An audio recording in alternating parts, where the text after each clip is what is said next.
دوستو یاد رکھنا، تگڑا اور مضبوط جوان پتہ کون ہوتا ہے؟ جس کی نظریں پوری طرح اس کے کنٹرول میں ہوں۔ یہ علامت جوانی ہے۔ جس آدمی کا پوری طرح دو لوگ دنیا میں کبھی کوئی کارنامہ سر انجام نہیں دے سکتے، ایک جو حرام کھاتا ہو، ایک جس کی نظر ناپاک ہو۔ محمد بن قاسم جب یہاں آئے تھے نا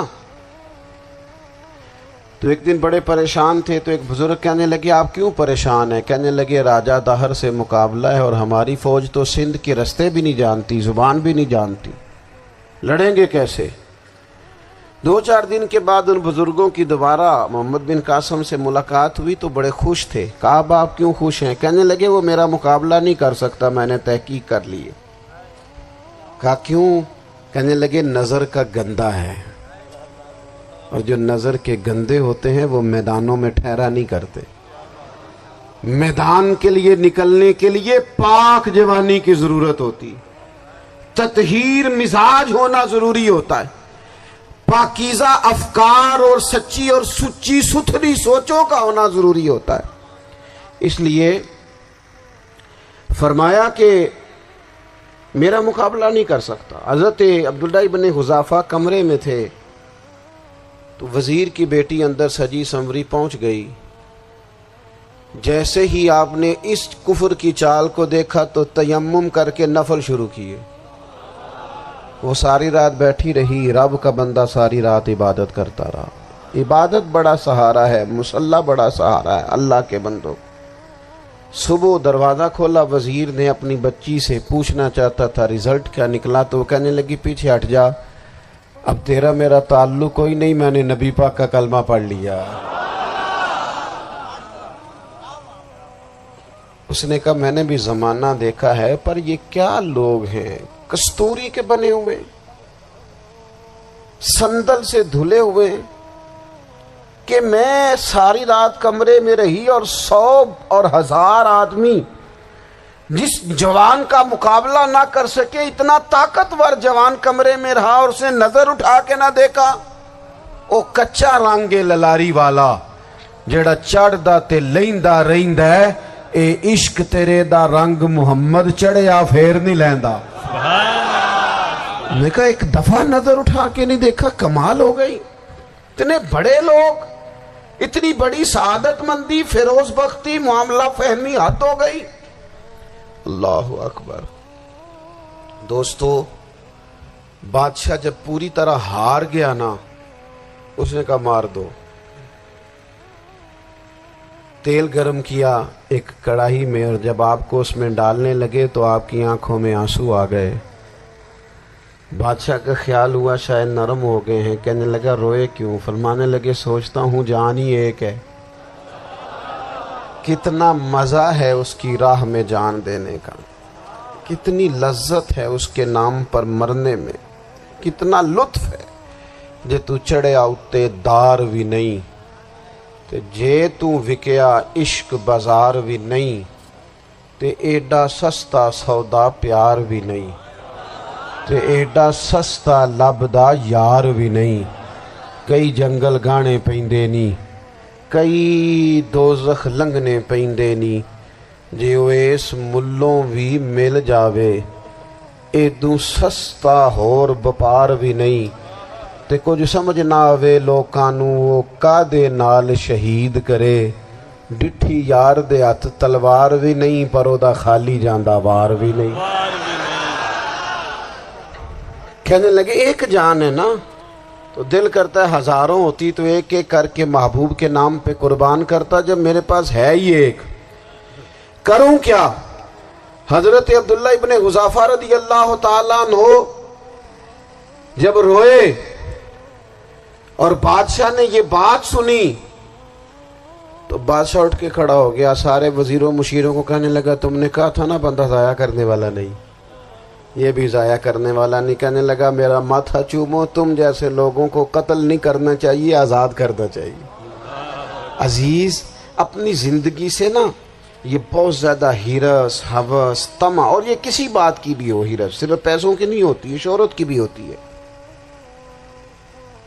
یہ بیماری انسان کو اقتدار کی بھی ہوتی ہے، تعریف کی بھی بیماری ہوتی ہے، یہ سارے نقص ہوتے ہیں لوگوں کو، اور معاذ اللہ بعض جبوں کبوں کے اندر بھی ہوتے ہیں، وہاں بھی پنپتے ہیں۔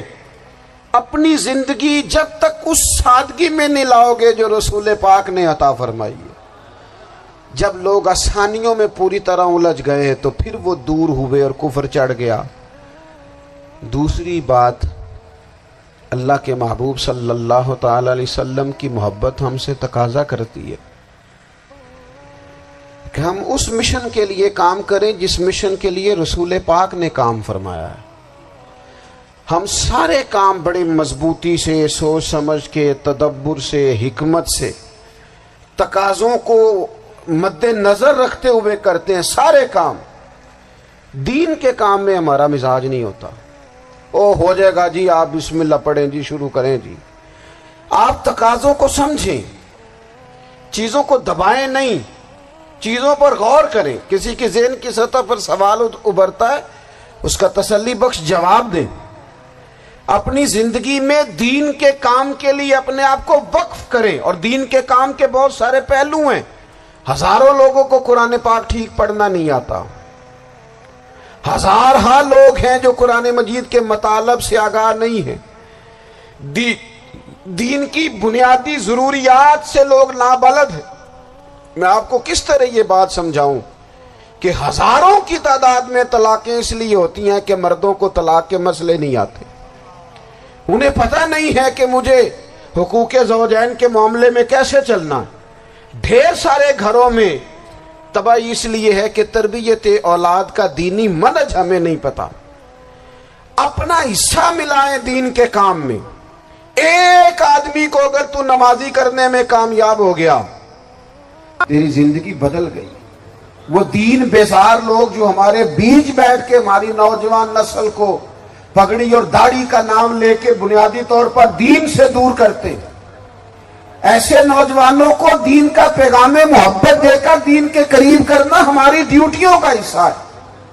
ہمیں ذمہ داری کا احساس کرنا پڑے گا، ہمیں یہ خاص قدم اٹھانا پڑے گا، توجہ دینی پڑے گی۔ مساجد، مدارس، میں آپ سے عرض کروں، اتنی ڈٹ کے مخالفت ہوتی ہے نا مدرسوں کی، اتنی ڈٹ کے۔ میں ادارہ چلاتا ہوں، اس کے چلانے میں جو مشکلات ہیں وہ تو ہم بتا نہیں سکتے آپ کو، اس لیے کہ میری قوم، میرا اس قوم سے تعلق ہے جو نعت خواں امیر کرنا چاہتی ہے، مدرسے نہیں۔ ہاں نقیب خطیب پیدا کرنا چاہتی ہے، شعر و شاعری کی زندگی کو پروان چڑھانا چاہتی ہے۔ فقط ہمارا ان لوگوں سے تعلق ہے جو لاکھوں کروڑوں روپیہ محافل پہ لگائیں گے، اور قاری صاحب بیچارے اگر مسجد کا کوئی ہونے والا کام کسی وقت بتا دیں گے تو وہ بڑی مشکل آ جائے گی ان کے لیے۔ یہ کیسے ہو سکتا ہے، آپ نے یہ ڈیوٹی بتا دی۔ مدارس، اور جتنا اہم رول دین کو پھیلانے میں مدارس اسلامیہ کا ہے، اتنی زبردست، لوگوں کا خیال ہوتا ہے میری طرح کے لوگ شاید کام کرتے ہیں، ڈیوٹی کرتے ہیں۔ یہ 10-15 لوگ آپ کو نظر آتے ہیں جو آپ کو کہیں میڈیا پر یا ادھر ادھر ڈیوٹی کرتے، مخلص لوگ اپنی جگہ پہ، وہ بھی بڑا ہی کام کر رہے ہیں، جو میڈیا پہ آ کے بھی اخلاص سے اور درد دل سے کو دین کی، ان کی بھی کسی بات کی حوصلہ شکنی نہیں۔ لیکن ہزارہا اساتذہ جو مدارس میں بیٹھ کے پڑھاتے ہیں، جنہوں نے وہ سارے لوگ تیار، آپ سمجھ نہیں سکتے کتنا بڑا کام۔ حفظ کا استاد جو ہوتا ہے نا، اس کی ڈیوٹی 24 گھنٹے ہوتی ہے فجر سے پہلے، اور اس نے بچوں کو اٹھانا ہے۔ تنخواہ تو ہم انہیں دینا نہیں نہ چاہتے جی، تنخواہ نہیں دئی دی انہوں نے، ہمیں مولوی امیر نہ ہو جانا۔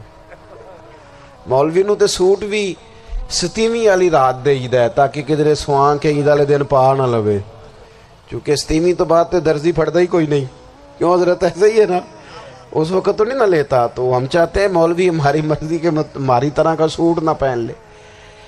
مدارس کی مضبوطی، آپ یہ دیکھ لیں، یہ صلاح الدین ایوبی کا تعلق بھلا کس چیز سے تھا؟